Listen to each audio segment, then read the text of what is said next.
La chaîne Artex comprend les modules suivants: cahier des charges et maîtrise, analyse d'offres, état d'avancement.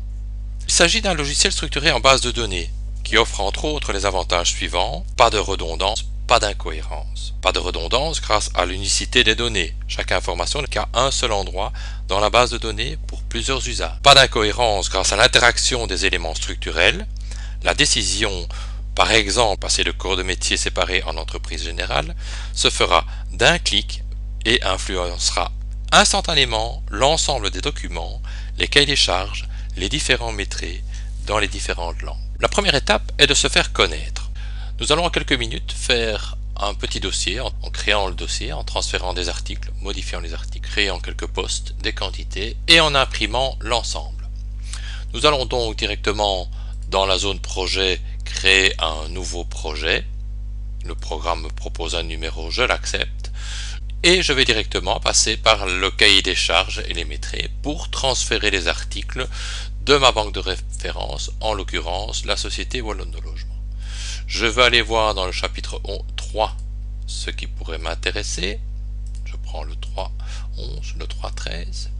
Je vais aller dans le chapitre 12. Là, je vais prendre l'ensemble du chapitre. J'ai donc maintenant une série d'articles que je peux modifier à volonté au niveau du texte, au niveau de chaque paragraphe de ma base de données, voilà, que je peux modifier au niveau de la quantité, au niveau du prix unitaire, et on voit directement que je pourrais très bien visualiser tous les prix que j'ai déjà dans ma banque de référence. Je vais pouvoir éventuellement dans le chapitre 12-11 chercher les fonctionnalités de détail pour encoder des détails de mes fondations, donc longueur de 12 mètres, largeur de 80, hauteur de 60, ça suffit. De longueur de 5 mètres 40, ça va me faire un total de 19 362. Et je continue comme ça avec tous mes autres postes. Si je veux, je peux créer en dessous du 12-20 un nouvel article, par exemple 12-21, que je vais pouvoir compléter selon les besoins du projet. Nous allons enfin imprimer directement la liste complète, soit le cahier des charges, soit le maîtrise, le détaillé, l'estimatif et le récapitulatif. Et c'est terminé.